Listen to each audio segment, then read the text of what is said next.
Sukses Pemilu Raya 2020-2021. Beli ikan mujair di Pasar Rabu. Pasarnya tutup soalnya hari Sabtu. Jika ingin Mahat ini maju, pilih Aijoyo dan coblos nomor 1. Assalamualaikum warahmatullahi wabarakatuh. Bismillah. Alhamdulillah. La haula wa la quwata illa billah. Allahumma salli ala Sayyidina Muhammad abdika wa nabiyika rasulika nabil ummi wa ala alihi wa sahbihi wa sallim tasliman biqadri azamatika fi kulli waqtin wa hin. Para santri, wali santri pesantren modern Al-Amanah Jenuwangi Sidoarjo, apa kabar kalian hari ini? Saya yakin kalian para santri, Bapak Ibu wali santri hari ini dalam keadaan baik lahir dan batin, bersama dengan orang-orang yang kalian cintai, kalian hormati. Dan saya berdoa selalu dan berharap santri, wali santri selalu diberikan limpahan rahmat, hidayah, maunah dari Allah Subhanahu wa Ta'ala, bisa menunaikan tugas hidup dan kehidupan sesuai apa yang Allah kehendaki. Dan hari ini di luar mungkin sedang suasana liburan agak panjang, tapi kalau di pesantren tidak libur, ada rangkaian kegiatan yang sudah disusun oleh para asatidz dan ustadzat ketika para guru yang dari luar sedang berlibur, termasuk mulai tadi malam, hari ini, pagi ini ada kegiatan maulid, kecuali membaca sholawat juga diisi tausiah dari ustadz yang kita rauhkan di pesantren kita. Oleh karena itu Bapak Ibu, ketika sekolah libur belum tentu pesantren itu libur. Karena itu jangan diambil putra-putrinya. Apalagi dalam suasana pandemi semacam ini, ya, mengizinkan santri pulang itu menegangkan. Kalau nanti kembali dan tidak mendapatkan kepastian santri itu dalam keadaan baik, kemudian menular, ya, wali santri akan memarahi kita, ya. Dan itu sudah sering terjadi, apalagi di era media sosial seperti ini. Jadi kejadian kecil di dalam pesantren yang sebenarnya ya benar, tapi realitasnya tidak seperti itu sudah muncul kemana-mana, dan wali santri tega untuk menyebarkannya di berbagai penjuru tanpa mengerti apa alasannya. Memang kita harus hati-hati dalam era media sosial. Kadang-kadang itu kita pandai berkomentar tapi tidak mengerti sebenarnya apa yang sedang terjadi. Para santri, wali santri, sebelum saya teruskan vlog ini, jangan lupa like, subscribe, dan share ke media sosial yang lain. Kalau ada nilai baiknya, informasi yang positif bisa dilihat, dibaca, didengar oleh lebih banyak orang, sehingga manfaatnya bisa menjadi lebih besar. Kepada kalian yang sudah subscribe, saya sampaikan terima kasih. Harapan saya vlog minggu, vlog ahad yang mampir di pintu gawai kalian menjadi penjelasan, menjadi wawasan, seperti apa sebenarnya pesantren modern Al-Amanah menunaikan tugasnya dari Bapak Ibu yang memberikan amanah kepada kami. Di suasana pandemi betul-betul jauh lebih sulit karena kita tidak bisa ketemu langsung dengan wali santri, memberikan penjelasan face to face. Penjelasan lewat media tentu nuansanya berbeda. Kalimat yang sama kalau pembacanya dalam suasana yang tidak nyaman, maka akan muncul persepsi yang berbeda pula. Maka kami hindari penjelasan lewat media sosial. Bapak Ibu ketika memerlukan penjelasan silakan datang di pesantren. Ada pertanyaan dari wali santri, kenapa anaknya kalau pulang 1-2 hari kembali ke pesantren harus direpit, sedangkan banyak guru yang melaksanakan tugas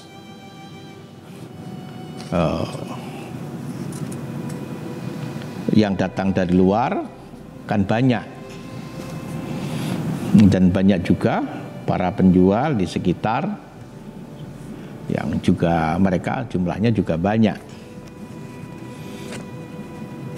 Santri, wali santri dan masyarakat sekitar sejak pandemi ini muncul, COVID-19 ini merebak, kita buat Satgas.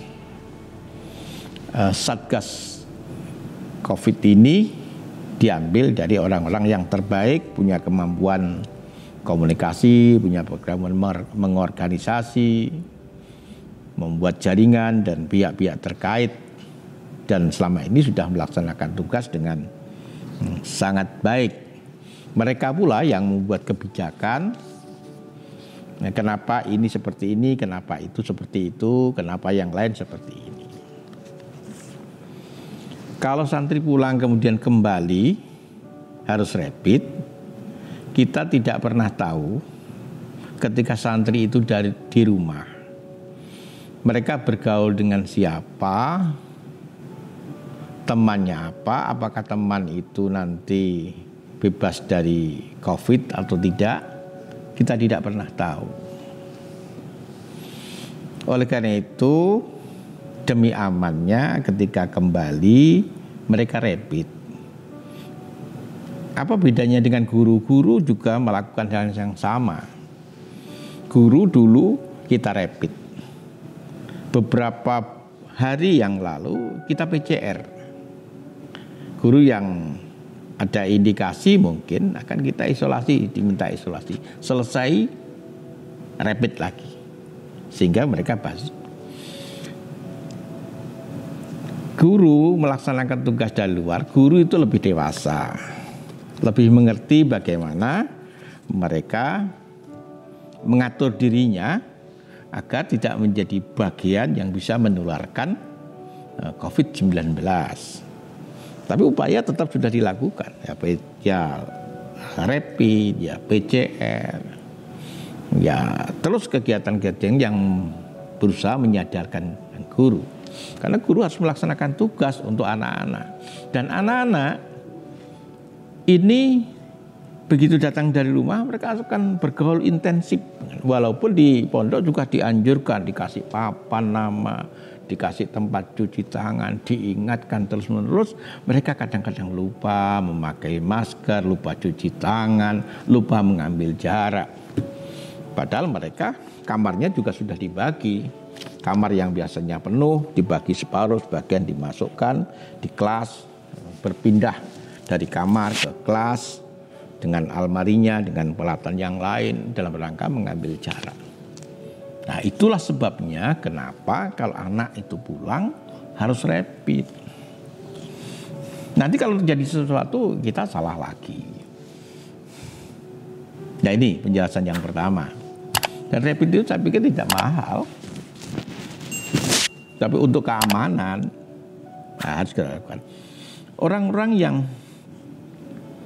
berjualan Ini kita larang masuk di luar sana. Jadi mereka biasanya masuk nungguin dagangannya, tapi mereka sekarang ada di luar pagar pesantren, kemudian santri mengambil dagangan itu. Betapa sangat sulitnya, berapa puluh dagangan mereka harus menghitung satu persatu. Untuk apa? Ya agar mereka tidak bersentuhan dengan santri. Siapa tahu mereka sedang ke pasar, mereka sedang bersentuhan dengan masyarakat, kemudian tertular, kemudian masuk di pesantren. Dan itu harus dijaga terus-menerus. Itu beratnya. Pak Tukang ini keluar masuk harus melewati rute yang sudah kita siapkan. Tidak boleh mereka berinteraksi dengan santri. Ada 40 tukang yang harus kita sampaikan. Ayo rute keluar masuknya pesantren lewat jalan yang dokter kita gerakkan. Nah ini penjelasan kepada Bapak Ibu kenapa putra putrinya harus rapid ketika pulang ke rumah. Yang kedua, Bapak Ibu yang sangat saya muliakan, ada kegiatan pendidikan yang menurut saya sangat luar biasa dan ini menjadi sebuah tradisi. Memang sayangnya tidak ada rapotnya. Tapi perlu saya sampaikan agar Bapak Ibu mengerti bahwa pendidikan model seperti ini adalah pendidikan yang sangat baik. Karena menurut penelitian, orang yang berhasil itu banyak faktor. Misalnya mendapatkan sekolahan yang terbaik. Ini memang menjadi faktor keberhasilan seseorang. Tapi faktor yang keberapa? Nilai terbaik. Ini juga menentukan. Tapi faktor yang keberapa? Nah, faktor utama adalah self leadership. Anak itu bisa memimpin dirinya. Nah, kegiatan yang dilakukan anak terakhir ini adalah kegiatan yang secara nyata anak belajar mempraktekkan dalam kehidupan nyata bagaimana mereka memimpin dirinya dan memimpin temannya.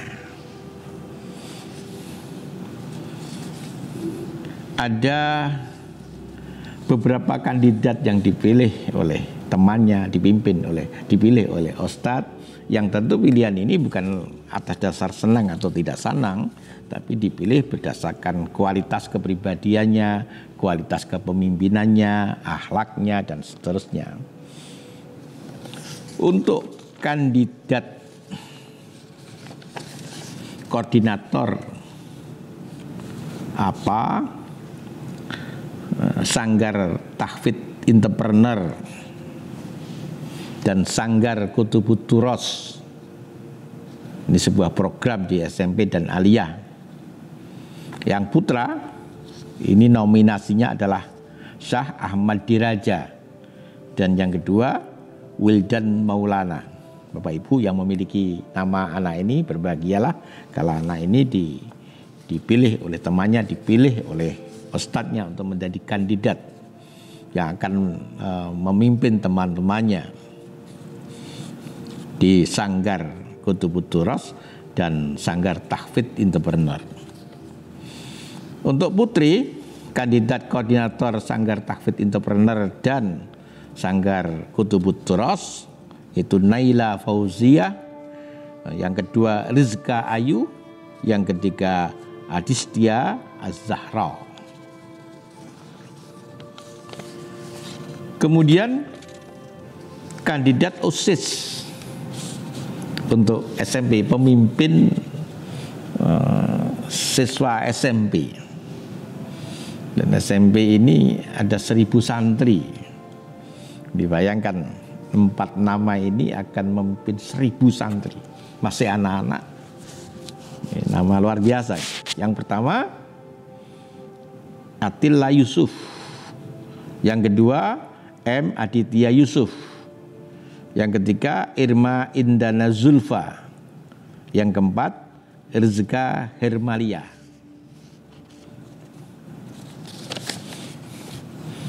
Kemudian informasi selanjutnya kepada santri wali santri,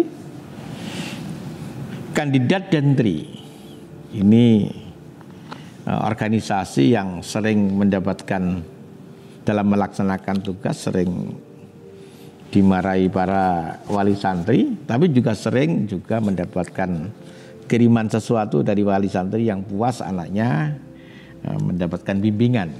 Ya, seperti itu pemimpin tidak selalu dipuji, seringkali dimarahi dan lain-lain.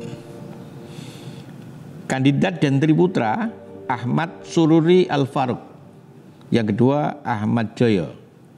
Kandidat Jantri Putri yang pertama Dian Septi. Yang kedua Muhimmatul Ulya. Ini kandidatnya. Ya, semoga-moga anak-anak yang kita pilih, dipilih oleh temannya, dipilih oleh gurunya, dibimbing, nanti dibimbing oleh ustadz-ustadzah yang memiliki kualifikasi, ya, dibimbing oleh Ustadzah Zanuba. Beliau juga pernah menjadi pimpinan santri ketika beliau nyantri di Mantingan. Ini nanti akan membimbing kepengurusan santri putih. Kemudian Ustadz Mansur ini pernah menjadi ketua OPPM, ketua santri juga, kegiatan santri juga di Gontor, yang nanti akan membimbing kepengurusan santri putra. Dan doakan para bapak dan ibu, anak-anak yang kita sebutkan tadi bisa melaksanakan tugas dengan sebaik-baiknya. Berita gembira yang lain, para santri, wali santri, pesantren modern Al-Amanah Jenwangi Sidoarjo, tahun ini kecuali alumni Madrasah Aliyah, kecuali masuk di berbagai penjuru, berbagai perguruan tinggi di dalam negeri, baik negeri maupun swasta, ada 7 anak yang akan berangkat ke Mesir, masuk di perguruan tinggi Al-Azhar. Beberapa anak mengikuti tes pada bulan Juni kalau nggak salah, dan alhamdulillah ada 7 anak yang lulus. Setelah lulus tes, mereka mengikuti Pusiba, Pusat Studi Islam dan Bahasa Arab, mulai bulan Juli sampai Oktober ini. Dan alhamdulillah program dasar bahasa Arab yang diperlukan untuk mengikuti program kuliah di Al-Azhar ini bisa dilalui santri ini dengan baik. Ketika diuji, mereka juga mendapatkan nilai yang baik, yang membuat mereka nanti akan langsung kuliah di Al-Azhar. Nama-nama mereka, yang pertama Muhammad Ruslin Gunawan, yang kedua Imron Jufri, yang ketiga Unzilatur Rahmah, yang keempat Misbahul Ikenovita, yang kelima Nur Fadizatur Rafi'ah, yang keenam Rima Septiani, yang ketujuh Ainun Khafidotun.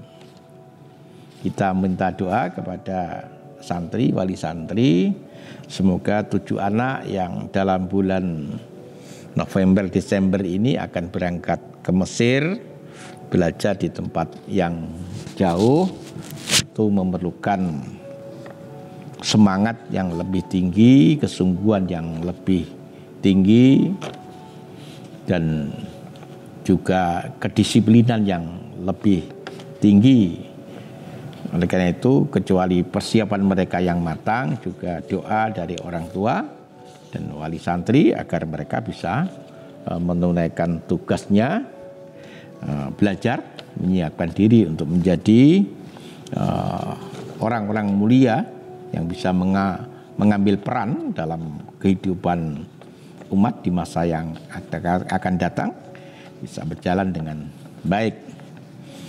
Demikian santri, wali santri, informasi hari ini.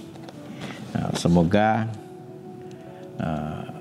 sedikit atau banyak bisa menambah pengetahuan santri dari santri apa yang dilakukan oleh pesantren Al-Amanah di masa pandemi. Memang kadang-kadang ada perbedaan pendapat karena wali santri melihat dari luar apa yang kelihatan.